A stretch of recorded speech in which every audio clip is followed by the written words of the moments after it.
Et moi j'assume totalement mes choix, c'est pour ça que je supporte pas d'avoir d'entraîneur. Ok. Parce que c'est juste hors de question que je me dise.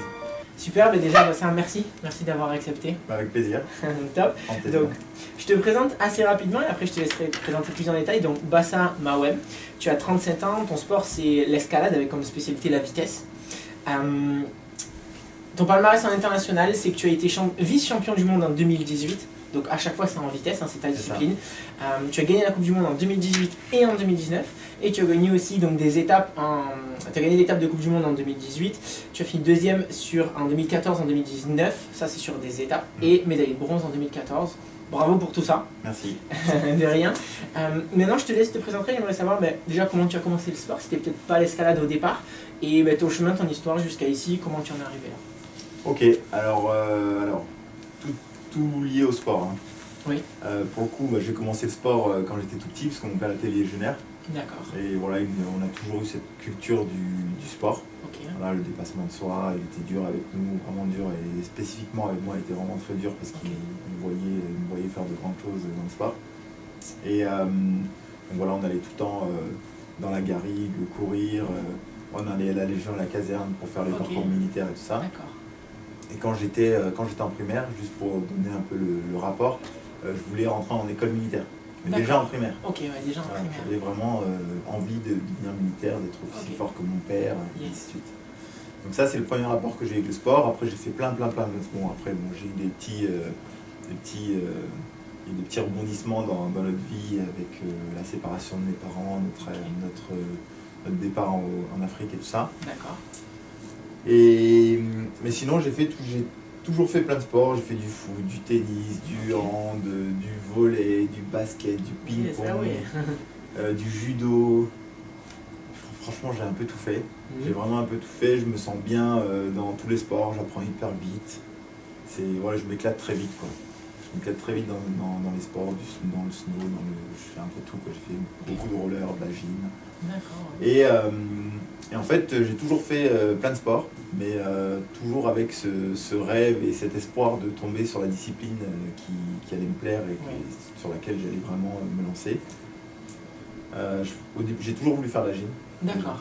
Donc j'ai fait de la gym, mon père voulait pas que je fasse de la gym quand j'étais jeune parce que pour lui c'était un sport de fille. Du coup il me faisait faire du tennis, du foot et tout ça, moi je n'aimais pas trop. Voilà, j'en faisais, je me débrouillais bien, mais voilà, c'était pas trop mon kiff, quoi. Et je voulais vraiment faire de la gym. Donc quand je suis revenu en France, c'était à l'adolescence, début de mon adolescence, je me suis inscrit dans un club de gym. Et j'ai fait de la gym, j'en ai fait pendant 2 ans. Après j'ai eu des problèmes d'adolescence comme tous les adolescents où j'ai eu le Smooth Shatter. Donc la gym et le Smooth Shatter, c'est pas trop compatible. Et voilà, j'étais un peu dans une phase de transition où voilà, je faisais toujours de la gym mais ça me faisait mal, donc c'était un peu compliqué. Et je suis tombé sur l'escalade à l'UNSS. Okay. Et voilà, quoi, j'ai tout de suite accroché. Le lendemain, j'étais inscrit dans le club. Deux mois après, je faisais ma première compétition. Je me suis fait éclater. Et voilà, quoi, j'ai commencé l'escalade à 15 ans. Ouais, 15 ans, ouais, c'est l'âge collège. C'est ça. Yes. À 15 ans, et voilà, première compétition. Je me fais éclater par un petit gamin de 7 ans. Et là, je me dis, bon, soit tu t'entraînes, soit t'arrêtes, parce que ça va pas le faire. Du coup, avec mon frère, on a installé des poutres dans la cave. Ok. Et c'était parti. Ah ouais, c'est parti. On savait qu'en escalade, il fallait avoir des bras, donc on a tracté, on a fait des tractions. Yes. Et c'est devenu un peu notre marque de fabrique. Ouais. Voilà. Donc 15 ans, donc je fais de la compétition ici en Alsace, jusqu'à mes 20 ans à peu près, ouais, c'est ça, jusqu'à mes 20 ans, yes. Où là je faisais de la difficulté. Ok. De la difficulté en compétition. D'accord. Derrière ça, j'ai enchaîné avec le bloc parce que c'était plus convivial, c'était plus cool. Donc j'ai enchaîné avec le bloc jusqu'à mes 26 ans. Donc là, beaucoup de blessures. Ouais, beaucoup de blessures. Je m'entraînais seul, on n'avait pas d'entraîneur. Donc voilà, je faisais un peu avec mes connaissances. Et voilà, beaucoup de blessures, tout court, mais bon, je continuais, et à 26 ans, ouais, à peu près à 26 ans, yes. On m'a proposé le projet, à 26 ans, j'avais 26 ou 27 ans, je ne sais plus, donc c'était en 2010, les entraîneurs de l'équipe de France qui m'ont proposé de m'entraîner pour pour le championnat du monde de vitesse qui allait avoir lieu à Paris 2012. D'accord, ok. Voilà. Donc c'était un gros projet, gros challenge. Moi j'aime bien les challenges, j'adore les challenges. Donc du coup je me suis lancé dans ce projet fou à tenter d'être au niveau international en un an et demi. Sur une discipline que je ne connaissais pas, que j'avais jamais pratiquée. Voilà, j'avais fait de la vitesse en 2006-2007, mais c'était sur des voies aléatoires, jamais sur le schéma officiel. Oui. Et voilà, je savais que ça me plaisait, mais bon, j'aimais bien le bloc. J'étais vraiment dans une phase un peu de transition, mais bon, je me suis adapté, je me suis entraîné, je me suis vraiment entraîné pour réussir. Et en 2012, je fais mon premier championnat du monde de vitesse. Moi, je suis à la limite de passer dans les phases finales, parce que je suis 17e, ils prennent les 16 meilleurs. D'accord. Et j'ai eu encore une phase de transition, parce qu'après Bercy 2012, j'étais encore, je ne savais pas si je voulais faire du bloc ou si je voulais faire de la vitesse. Et je me souviens que c'était en 2013. En 2013, je me qualifie pour une étape de Coupe du Monde en Russie. Oui. Je n'étais pas du tout prêt, parce qu'en fait, je ne m'entraînais pas en vitesse, je faisais plus du bloc que de la vitesse, donc je savais que j'étais pas prêt. D'accord. Heureusement et malheureusement pour moi en même temps, j'ai un petit accident de scooter. Vraiment un petit accident. J'avais rien de spécial, j'étais un peu éraflé, j'aurais pu aller faire la compète. Mais ça m'a donné une excuse pour dire à l'entraîneur, ouais, en fait, le sélectionneur plutôt, je suis désolé, mais je viens d'avoir un accident, donc je vais pas pouvoir participer. En gros, je me suis trouvé des excuses. Et je fais jamais ça en fait. Je fais jamais ça. Alors, en fait, je m'entraîne, je fais en sorte d'être prêt. Et c'est la première fois de ma vie où je me sens obligé de le faire, quoi. Et donc voilà, derrière ce coup de fil, je m'en veux énormément. Et je me dis, bon là, t'as déconné. Donc soit tu t'y mets à fond, vraiment, soit t'arrêtes. Et donc je suis reparti dans ce premier processus, parce que c'est ce que j'avais fait à 15 ans aussi, où je me suis dit, bon, je vais me donner à fond. Et je me suis donné à fond, et c'est à partir de là que j'ai vraiment commencé à progresser, et qu'aujourd'hui, j'en suis là. D'accord. Voilà, Yes. pour l'histoire du sport et de la compète et tout ça. Yes. Ok, ouais, super, merci de m'avoir partagé tout ça. Là maintenant, ce que je voulais savoir, c'est comme on l'a vu tout à l'heure, tu as eu plusieurs médailles de belle et haute importance. Et ce que je voulais savoir, c'est quels ont été pour toi les facteurs les plus importants qui ont contribué à ces médailles-là? Alors, pour moi, le facteur, c'est, je dirais pas, il n'y en a pas deux. C'est juste le fait de m'écouter et de faire ce que je veux. Okay. Voilà. C'est vraiment en fait, c'est le seul facteur qui m'a permis de progresser. Okay. À la base, quand j'ai commencé, en 2013, quand je me suis lancé dans la vitesse, je faisais exactement ce que je voulais. Je m'entraînais comme je le voulais, comme je le souhaitais. Je faisais les exercices qui me plaisaient. Et pour le coup, je me donnais à fond dans tous ces exercices. Et ça m'a permis de faire ma première médaille en 2014 à Arco en Italie, où je fais deuxième en Coupe du Monde. Et je passe sous la barre des 6 secondes, et c'était une médaille de sur la vitesse, ouais. Ah, c'est ça. Donc jusqu'en 2014, je fais ce que je veux. Je fais mes 2 premiers podiums en Coupe du Monde. 2015-2016, je passe au Pôle France. Donc voilà, j'arrive à faire des... Je me dis en fait, parce que j'ai toujours travaillé en parallèle de l'escalade, et je me dis, alors si j'arrête de travailler et que je me mets à fond, je vais au Pôle France et je fais que ça ira forcément mieux. Voilà, je vais peut-être pouvoir faire de grandes choses. Donc du coup, je lâche mon boulot, je vais au Pôle France. 2015, je m'entraîne comme un dingue, je fais 2 podiums, moins bien parce que je fais 2 médailles de bronze. Okay. 2016, la même chose, je m'entraîne comme un dingue, 2 médailles de bronze, je me sens plus fort, mais voilà. Sur 6 étapes, 7 étapes de Coupe du Monde, c'est pas énorme. Championnat du monde, je m'en ramasse à chaque fois. Je m'en ramasse, je suis pas à la rue, mais là, je monte pas sur le podium. Et du coup, fin 2016, je décide de quitter le Pôle France et d'aller de reprendre le boulot. Parce qu'en fait, je voyais qu'il n'y avait pas de résultat, quoi. J'ai essayé pendant 2 ans à m'entraîner, faire que ça. Et il n'y avait pas de résultat. Donc je recherche du travail, je trouve un travail en Nouvelle-Calédonie. Je vais en Calédonie, je refais exactement ce que j'ai envie. J'arrête toute la muscu, je déteste les exos en fait. Je déteste ça. C'est vraiment faire des abdos, des machins et tout, ça me saoule, un truc de dingue.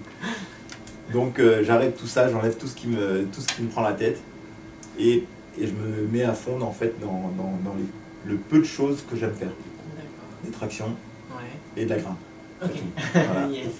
Et là, je fais ça à fond. Donc, je fais ça à fond tout 2017. Donc, je fais pas trop de compètes. J'en ai fait une histoire de rester dans le coup, histoire que la Fédé m'oublie pas. Là, c'était les World Games en Pologne. Donc là, je finis 5e, un truc comme ça. Mais c'était juste histoire que la Fédé ne m'oublie pas. Oui, oui. Donc tout 2017, je m'entraîne. Et 2018, je reviens. Je reviens sur le circuit. Je gagne le championnat de France. Déjà, je fais de très bons temps au sélectif. Je bats mon record. Je fais 5,55. Ok. Derrière, j'enchaîne avec le championnat de France, où je refais le même temps. Ok. Et ensuite, je gagne ma première Coupe du Monde juste derrière. Et c'était parti, là, c'était la meilleure année. Yes. Ouais, c'était ma meilleure année Ouais, 2018. Tu fais vice-champion du monde aussi. Exactement, je fais vice-champion du monde, à 2 doigts de gagner le championnat du monde. À côté de ça, je gagne le général de Coupe du Monde. Je suis le premier français à le gagner. D'accord. Donc trop content, trop fier. 2019, je finis, bon, le championnat du monde, je le loupe. Mais je finis quand même premier sur le classement général des Coupes du Monde. Donc trop bien. Et ensuite, après c'était la qualif au JO qui était la plus importante. Donc voilà, après je me suis focalisé sur la qualif au JO. Ok. Voilà. Yes, ça marche. Du coup pour toi alors, si j'ai bien compris, il y a un facteur et ce facteur-là c'est s'écouter, faire ce que tu veux, c'est ça? Exactement. Yes, ok. Ça marche. Du coup, tu m'as donné plusieurs exemples, mais parce que là, j'ai pas besoin que tu me définisses ce que ça veut dire s'écouter, faire ce que tu veux, tu me l'as déjà détaillé. Ce que je voulais savoir, c'est qu'est-ce que tu pourrais me donner comme exemple, peut-être en développer un que tu as déjà développé, où tu t'es écouté et tu as fait ce que tu veux. Voilà, c'est pas tout ce que je viens de dire. Là, tu en as dit plusieurs, est-ce que tu en as un, peut-être tu pourrais développer un petit peu plus pour voir... Faire ce qu'on veut, c'est faire plutôt ce qu'on aime, parce qu'en fait... Oui, ok, donc ce serait faire ce que tu aimes. Oui, ce qu'on aime faire. Parce qu'au final, faire ce qu'on veut, on le fait pas forcément à fond. En revanche, quand on aime quelque chose, c'est plus une contrainte. On le fait et on le fait à fond et on se projette dedans et c'est cool. L'entraînement devient plus simple. En revanche, quand on s'entraîne pendant 4 heures et pendant 4 heures on fait des choses qu'on n'aime pas, c'est plus dur de rester dedans, quoi. Ok, ça marche. Je vois. Ça marche. Et pourquoi pour toi c'est un facteur qui est vraiment important? Tu m'as dit que c'est plus simple. Pourquoi? Il y a quoi d'autre comme raison peut-être? Non, il n'y a pas d'autre raison en fait. Pour moi, les choses sont hyper simples. Ouais, donc c'est plus simple. En fait, je pense que plus les choses sont complexes et moins l'athlète est performant. D'accord. Donc plus on s'éparpille. Donc il y a beaucoup d'athlètes qui s'éparpillent. Et c'est un peu la mode d'aujourd'hui ou des entraîneurs d'aujourd'hui, c'est de faire en sorte que l'athlète, un des objectifs, c'est de faire en sorte que les athlètes ne s'ennuient pas. Voilà. Donc il faut trouver du contenu, il faut trouver de la diversité, il faut faire en sorte que ça bouge, que l'athlète n'ait pas cette récurrence dans l'entraînement. Et en fait, moi j'adore cette récurrence. En fait, je fais tout le temps la même chose. Tu fais la même chose, mais je fais tout le temps la même chose, parce que c'est l'entraîneur d'équipe de France qui entraîne les jeunes du Pôle France, qui m'a dit un jour, si tu arrives à faire toujours la même chose, tu seras le meilleur. Et moi, ça a sonné, ça a résonné dans ma tête. Je me suis dit, mais moi j'adore faire la même chose tout le temps. Si tu me dis, fais que des tractions tout le temps, je fais que des tractions, il n'y a pas de problème. J'aime ça, donc je le fais. Et voilà, et en fait, je suis parti sur ce schéma-là où, pour grimper vite, j'ai pas besoin de faire des abdos, de faire des squats, de faire du développé couché, de faire du machin. J'ai juste à faire des tractions, juste à faire un peu de squat à l'échauffement et grimper. Et donc ça, je l'ai développé à 300% et je le fais à fond, quoi. Et ça marche. Ça marche en vrai. Je vois. Et yes. Et comment tu as fait au départ pour t'écouter et faire ce que tu aimes et après mieux le faire? C'est-à-dire le faire plus pour toi, différemment, pour que ça te convienne encore mieux peut-être? Alors, comment j'ai fait? Déjà, j'ai pris des risques. Okay. Quand on s'entraîne et que... En fait, quand on veut rentrer dans un top 10, c'est presque facile, on suit le schéma des autres et tout va bien. On arrive, on est dans le top 10, on commence à être visible, voilà. En revanche, quand on veut monter sur un podium, et quand on veut gagner, on ne peut pas s'entraîner comme les autres. Donc il faut trouver le petit truc et j'allais dire il faut de la chance un peu, mais faut réussir, faut trouver la petite chose et prier pour que ça marche. Ok. Non, parce qu'il y a beaucoup de... Tous les athlètes, dans n'importe quelle discipline, le top 30, le top 50, c'est des machines. En entraînement, ce sont tous des machines, quoi. Il n'y a pas de... Physiquement, ils sont présents, mentalement, ils sont présents. Et il y a juste un petit truc à trouver, quoi, pour justement passer le cap. Et voilà, et ce petit truc, ça te fait prendre des risques parce que autant ça t'amène vers cette première place, autant tu perds du temps et tu restes toujours, tu vivotes entre à la 15e, 10e, bon, en fonction des disciplines, tu vivotes, quoi. Et tu restes loin de ce podium. Donc voilà, il faut prendre des risques, il faut avoir confiance en soi et il faut surtout assumer ce qu'on fait, quoi. Et moi, j'assume totalement mes choix, c'est pour ça que je supporte pas d'avoir d'entraîneur. Parce que c'est juste hors de question que je me dise que c'est de sa faute. Voilà. Il faut que ce soit de ma faute, quoi. Donc je m'entraîne et là j'assume. Aussi, il y a aussi l'aspect de faire différemment, du coup, comme tu m'as dit. Il faut trouver le petit truc. En tout cas, pour gagner, on ne peut pas suivre un schéma. Ce serait trop simple. Sinon... C'est sûr. Yes. Ça marche, super. Maintenant, ce que je voulais savoir, c'est quelles sont pour toi les erreurs qui sont absolument à éviter? Les erreurs.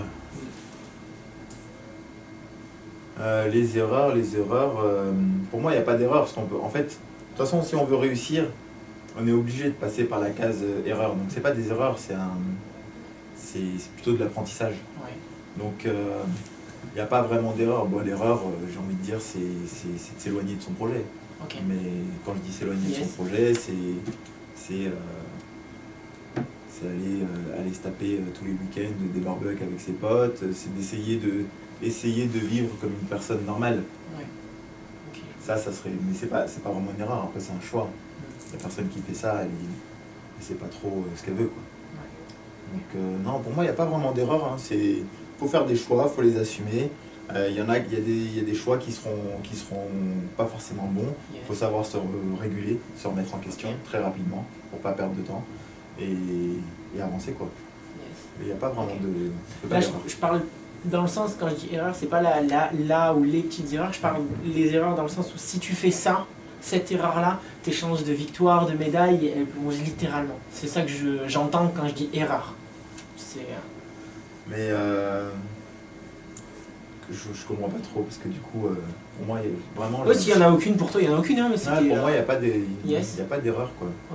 L'erreur, ça serait de ne pas savoir réguler. Ok, donc ne pas savoir réguler. Pas savoir réguler, ça serait vraiment pour moi l'erreur, quoi. D'accord. Mais c'est bon. Ça marche. Donc pour toi, la seule erreur, ce serait ne pas savoir réguler. Et s'éloigner de son projet, pour toi, ce serait aussi une erreur, comme tu m'en as parlé tout à l'heure? Oui, s'éloigner de son projet, mais après, c'est pas vraiment une erreur, c'est juste pas savoir vraiment où on va, quoi. Sortir de... En fait, en France, spécifiquement pour la France, le sport n'est pas mis en avant. Donc ça, là, je parle d'un problème un peu général. Le sport n'est pas mis en avant. Donc on a de la chance d'avoir une population sportive et ambitieuse qui rêve. Et dans cette masse, sans moyens, on arrive à sortir des champions, être quand même bien placé sur la scène internationale, ou même très bien placé sur la scène internationale, sans avoir de salaire, sans avoir de protection, sans avoir de reconnaissance. Voilà, on arrive à sortir des champions grâce à pas la foi, mais à leur persévérance. Voilà, en France, on a de bonnes valeurs au niveau du sport. Et c'est ce qui sauve un peu le nombre de médailles aux Jeux Olympiques, parce que quand on regarde les athlètes, à part Teddy Riner et quelques-uns, très peu vivent du sport. Donc on a vraiment quand même une masse d'athlètes passionnés.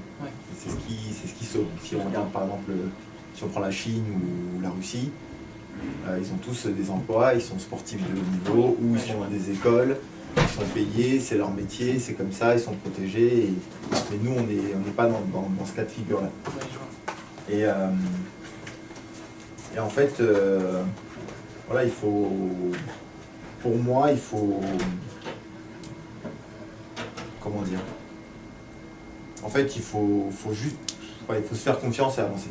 Pour moi, il faut se faire confiance et avancer. Il faut juste avancer, fermer les yeux et ça peut nous permettre de faire de grandes choses. Tu vois, j'ai des jeunes, j'encadre des jeunes et ces jeunes, la première chose que je leur demande, c'est quoi ton projet? Donc, quel que soit son niveau, qu'il soit pas bon ou bon, je lui demande quel est son projet. Et quand il me dit mon projet c'est de devenir champion du monde et que je vois des étoiles dans ses yeux, je fais ok, toi tu viens dans mon groupe. Quand je vois que le gamin il a des possibilités et qu'en fait il se donne à 70% tout le temps et qu'en fait son moteur c'est juste d'être le premier, mais dès qu'il sera deuxième parce que le petit avec les étoiles dans les yeux va lui passer devant, il va sortir, c'est ce qui se passe à chaque fois, et lui je le laisse rentrer dans le groupe, mais pas parce que je crois en lui. Je vais le laisser rentrer dans le groupe pour qu'il tire celui qui avait des étoiles dans les yeux et qu'il le tire vers le haut. Et pour moi, cette ligne directrice, elle est vraiment très fine en France. Elle est vraiment très très fine. Parce qu'en fait, quand tu dis à un gamin tu veux devenir champion du monde, tu sais que tu lui apportes pas une sécurité et quelque chose de stable derrière. Ça va être le bordel. Tu le sais de ton fils que ça va être le bordel. Là, c'est dur, ça va être dur pour arriver au niveau. Et même quand ils seront au niveau, ils n'auront pas de soutien. Les parents vont toujours devoir payer, ils vont devoir bosser pour pouvoir s'entraîner. Et ça va être de plus en plus dur jusqu'à atteindre le très très très haut niveau, s'ils y arrivent. Et là, pour le coup, ils pourront en vivre. Et voilà, c'est pour ça que pour moi, la ligne directrice, elle est vraiment elle est hyper importante en France. Parce qu'on peut pas dire à des gamins aujourd'hui, entraîne-toi parce que demain tu pourras en vivre. On ne peut pas leur dire ça. Donc il faut toujours. Alors moi j'entraîne, donc j'ai des gamins sous ma responsabilité. Ceux qui sortent du cadre, je les fais sortir tout de suite pour pas qu'ils perdent de temps, pas qu'ils perdent leur argent. Et voilà, je leur dis clairement arrêtez parce que là vous allez dans un mur. Et ceux qui arrivent à suivre la ligne directrice, je fonce. Je fonce avec eux. Donc voilà, c'est pour ça que je parlais de ligne directrice. Voilà, l'erreur, ça pourrait être de sortir de la ligne directrice, surtout que les athlètes d'aujourd'hui, les jeunes d'aujourd'hui, sont tous assistés. Beaucoup sont assistés. Et s'il n'y a personne pour les remettre chaque fois dans le droit chemin, ils peuvent vite sortir du cadre. Voilà. Je vois. Donc finalement, l'erreur, c'est pas s'éloigner de son projet, c'est sortir la ligne directrice. C'est ça, pour que je comprenne. Yes. Et du coup, il y a aussi l'erreur de ne pas savoir réguler, c'est ça? Oui, l'erreur de ne pas savoir réguler. Yes. C'est important de se connaître. Yes. Mais ça marche. Mais de toute façon, on va développer ces deux erreurs-là. Ne pas savoir se réguler, pour toi, ça veut dire quoi, finalement? En fait, pas savoir réguler, c'est perdre du temps, en fait. C'est perdre du temps et de se lancer dans quelque chose. Par exemple, si je veux donner un exemple concret, c'est-à-dire que demain, je me dis, bon, il faut que je gagne en puissance, il faut que j'arrive à sauter plus haut. Et donc, je vais commencer à faire un exo. Et je vois qu'au bout d'un mois, j'ai gagné que 2 cm à savoir que j'ai une grosse marge de progression. Et j'ai gagné que 2 cm de hauteur. Et là, je me dis, je m'entête et je continue à le faire pendant 6 mois. Là, ça marche pas. En revanche, la personne qui va se dire, 2 cm, c'est pas top. Je pense qu'en explosivité, je pourrais gagner beaucoup plus vite. Et si je gagne en explosivité, en explosivité bras, je vais gagner beaucoup plus vite. Avec tel exo, j'arrive à réguler et je me redirige très vite vers les bras. Ok. Donc en fait, c'est reprendre, se dire, réussir à analyser la situation, de se dire, bon, cet exercice il sert à rien, je vais passer sur un autre exercice, ou je vais arrêter tout simplement et je me recentre sur la pratique elle-même. Donc c'est surtout vis-à-vis de ça. Ouais, c'est voir par exemple, on va dans un schéma qui ne nous correspond pas trop, et voir, tiens, là faut que je change parce que ça marche pas, j'ai pris que 2 cm, ou ok. C'est ça. Ouais, je comprends. Donc ça c'est plus pour les athlètes et les entraîneurs. Les athlètes qui font confiance en leurs entraîneurs, il faut que l'entraîneur soit hyper connecté pour se dire, ou avoir des mesures concrètes pour se dire, lui il n'avance pas suffisamment vite, hop, cet exo on l'arrête parce que ça me fait perdre du temps. Ou l'athlète qui arrive à dire à son entraîneur, franchement là ça me plaît pas du tout, je déteste ce que je fais, j'ai l'impression de perdre mon temps et j'aimerais qu'on change, quoi. Yes. Je vois, ça marche. Et tu m'as dit que cette erreur, il faut absolument l'éviter dans le sens où on perd du temps. Ouais. Est-ce qu'il y a d'autres aspects, des raisons de pourquoi il faut l'éviter cette erreur-là? Bah, la perte de temps, hein, c'est précieux, la perte de temps. On n'a pas le temps de perdre du temps, quoi. Quand on est sur une saison, on n'a pas le temps. Après, ça dépend des disciplines et des sports. Mais par exemple, dans ma discipline, on s'entraîne pendant 5 mois et tout le reste du temps, c'est la période de compète. Okay. Donc si sur ces 5 mois, ben, on s'amuse à perdre 2-3 mois, 2-3 mois sur la petite période d'entraînement, ben, en fait, on arrive sans avoir progressé, limite en ayant régressé, et du coup, ça marche pas parce que les autres avancent, quoi. Les autres, pour le coup, avancent. Donc, faut pas perdre de temps, quoi. Et là, pour des échéances comme les JO, on ne peut pas se permettre de perdre de temps. C'est-à-dire, aux JO, tout le monde arrive à 400%, tout le monde s'entraîne comme des tarés. Voilà, il ne faut pas espérer que 10 athlètes vont faire des contre-performances, c'est juste improbable. S'il y en a un, voilà, mais il n'y en aura qu'un. Ouais, je vois. Et justement, comment toi tu as fait pour éviter cette erreur-là du coup? Bah, en fait, comment j'ai fait, c'est que chaque fois, je me suis recentré sur la base. C'est-à-dire que pour moi, la base, c'est la discipline, c'est l'escalade. Oui. L'escalade de vitesse. Donc ça, c'est ma ligne directrice. Donc je sors un peu du cadre avec quelques exos de temps en temps. Mais dès que ça a un impact sur ma séance, je les jette. Voilà, il ne faut pas que c'est d'impact négatif sur mes séances. Okay. Donc voilà, il faut que je sois tout le temps performant dans ce que je fais.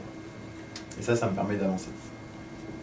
Donc je fais des exos, des petits exos à droite à gauche, mais ils ne me fatiguent jamais suffisamment pour avoir un impact négatif sur mes séances. Ouais. Okay. Et quand je vais trop loin, parce que ça m'arrive d'aller trop loin, dans mes exos, ça m'arrive, et je régule la semaine d'après, quoi. Ouais. La semaine d'après. Du coup, tu as régulé. C'est ça. Mais ça dure pas un mois, ça dure une semaine. Ouais, une semaine. C'est vite corrigé. Ouais, très vite très changé. Vite. Ouais. Ça marche. Ok. La deuxième erreur que tu m'as dite, c'est sortir de la ligne directrice.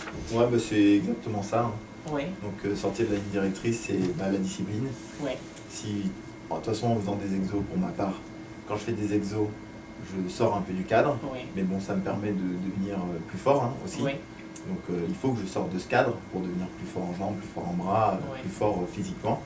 Mais par contre, il ne faut surtout pas que ça ait un impact négatif sur ma ligne directrice, donc la grimpe. Là, je parle pas de la ligne directrice de la vie perso. Hein. Oui, je parle juste de sport. Clairement, aller manger, se taper des barbecues tous les week-ends, après accepter tous les verres qu'on me propose le soir comme une personne lambda, ça c'est juste improbable. Quoi. Là, ça sort du cadre, c'est comme si je prenais de la drogue. C'est pas possible. Oui, je vois. Donc en fait, c'est tout ce qui peut impacter ta grimpe en négatif, on enlève. Ouais, j'enlève. Je comprends. Et est-ce que ça a pu, soit à toi, de t'arriver de faire cette erreur-là, ou soit tu as vu quelqu'un faire cette erreur-là et qu'est-ce qui s'est passé, ça a été quoi le résultat? Le résultat, ça peut être la blessure, déjà. D'accord. C'est la plus grosse crainte des athlètes, hein, c'est la blessure. Et voilà, et la régression, quoi. C'est blessure et régression. D'accord. Ça marche. Et ça m'est arrivé, hein, ça m'est arrivé de régresser. Par exemple, un moment, je me disais, c'était en 2019, je crois. D'accord. 2019, je sais plus, c'était fin 2018 ou fin 2019. D'accord. Voilà, il y avait une dernière compète en fin d'année, mais c'était un Open. L'Open China en Chine avec un gros price money et quelque chose de bien, quoi. Il y a en tout cas quelque chose de grand comparé à l'escalade. C'est un site uniquement qui est privatisé par une chaîne télé, donc du coup il y a trop price money, mais en même temps il n'y a pas de public, c'est un peu bizarre, c'est un peu une ambiance particulière. Mais voilà, c'est un objectif de certains athlètes. Et donc du coup cette année-là, je me suis décidé d'aller faire cet Open, parce qu'en fait c'est réservé au top 10 mondial, en tout cas ils sont invités, quoi. Et je m'étais dit, pour aller plus vite, je vais tenter de perdre du poids. De perdre du poids. Si je suis plus léger, normalement je suis censé aller plus vite, en tout cas avoir la capacité d'aller plus vite. Et donc c'est ce que j'ai fait. Donc j'ai perdu du poids, tout en gérant, en faisant en sorte de rester relativement en forme. Et je me suis retrouvé à plafonner en fait En fait, j'avais régressé, en fait, je me sentais bien, mais j'arrivais plus à aller vite, j'avais plus de puissance, quoi. J'arrivais plus à mettre j'étais plus véloce, quoi. C'était un peu spécial parce que je me sentais hyper léger, mais par contre tout allait plus lentement. D'accord. Et ça a duré 2 mois jusqu'à ce que je me dise mais putain, mais qu'est-ce que j'ai changé? Et là je me suis dit bah c'est la bouffe. Et voilà, j'ai recommencé à manger normalement, mon régime, et tout est remonté tout doucement. Pour avoir un ordre d'idée, tu avais perdu combien de kilos? Pas beaucoup, hein, j'avais perdu 2 kilos. Quoi. 2 kilos. Ouais. Et tu fais normalement quel poids et quelle taille pour moi je fais 1m83 et mon poids de forme il est à 76. Donc tu étais descendu à 74. Ouais, j'étais à 74 et quelques. D'accord. Et là j'étais déjà à 76, je suis vraiment au ras. C'est-à-dire que je peux pas m'entraîner à 76. Ça c'est mon poids de forme en compète. Oui. Pour un événement, et après je remonte à 77, 77. Ouais, donc t'es un petit peu plus au-dessus, donc voilà, il y avait encore plus de perdu. Encore plus de perdu, et là j'étais plus là. C'était moins 2 par rapport au poids de compète. Ouais, c'est ça, c'est ça. Ok, donc ça peut amener à la régression, et ça peut amener aux blessures. Est-ce qu'il y a d'autres raisons de pourquoi il faut éviter cette erreur? À part régression et blessure, ou est-ce que... Non, régression, blessure, sportivement. Quoi. Oui, bien sûr. Ça marche. Et dernière question, comment tu as fait pour éviter cette erreur-là? Je les ai pas évitées, je les ai faites. Après, c'est au fur et à mesure de faire des erreurs. Par exemple, sur l'année 2021, 2020, j'ai pas fait cette erreur. Ok. Je m'entraînais pour les JO, je savais ce que j'avais pas à faire, donc il fallait que je mange, il fallait que je garde un certain poids, donc je fais attention à mon poids. Oui. C'était ma référence. Et voilà, quoi, je faisais attention à mon poids. Après, sortir de la ligne directrice, escalade, ça c'est plus possible. Oui. Je sais où je vais, j'ai mon objectif, je sais où je vais, donc je ne peux pas sortir du cadre. Mais voilà, je faisais attention à mon poids, je faisais attention à tous ces éléments-là. Pas trop m'entraîner, être à l'écoute. Okay. Être à l'écoute de mon corps. De ton et de ma tête. Les deux. Ça marche. Ok. Super. Ben Vassin, merci. Pas de quoi. Qu'est-ce que je peux te souhaiter maintenant? Le meilleur pour ces 2 dernières années. Yes. Après ces retraites. Ok. J'espère me qualifier pour Paris 2024. Ok. Donc en 2023, avec ma blessure, je vais avoir très peu de temps pour pouvoir me remettre à niveau. Okay. Donc je vais tenter le challenge encore, ça va être un autre défi. Et voilà, d'habitude, c'est moi, je regarde toujours ces vidéos de sportifs qui se blessent souvent sur de grands événements. D'accord. Avant de me blesser. Oui. Et je trouve ça toujours dingue, en fait, le retour, le comeback, et chaque fois, en fait, c'est leur plus belle réussite, quoi. Et là, pour le coup, je me retrouve à leur place. C'est à moi de faire mon histoire, et je compte bien la démarrer début février, tenter de réussir de me qualifier en 2023, faire de mon mieux en 2024 si je me qualifie, c'est le dernier JO pour moi, et dernière compète de ma carrière aussi. Okay. Voilà. Yes. Après, barbecue, je te souhaite. Je te souhaite. Bon, super. Je te souhaite. Et tu ne le sais peut-être pas, ma mission c'est de préparer les sportifs de haut niveau à être capables d'avoir des médailles nationales et internationales et à devenir des champions. J'ai travaillé avec 22 sports différents et ces sportifs-là, ils ont obtenu 3 titres de champion du monde, 11 médailles internationales et ont fait 2 finales olympiques à Paris, aux Jeux Olympiques. Et sur ces dernières années, j'ai interviewé 100 médaillés internationaux sur les championnats d'Europe, les championnats du monde, les Jeux Olympiques. Et sur ces 100 champions, il y a 44 champions d'Europe, 32 champions du monde, 10 médaillés olympiques et aussi Alain Bernard qui est double champion olympique en natation. Sur ces 100 interviews, ils m'ont partagé les facteurs les plus importants qui ont contribué à leur médaille et j'ai synthétisé ça en 5 piliers de l'excellence sportive inspirés de 100 médaillés internationaux. Donc si tu souhaites connaître ces 5 piliers de l'excellence sportive ou qu'on travaille ensemble sur la préparation mentale, la préparation physique, tu as juste à m'envoyer un message privé sur Instagram, axel.depasquale. Le lien est dans la description.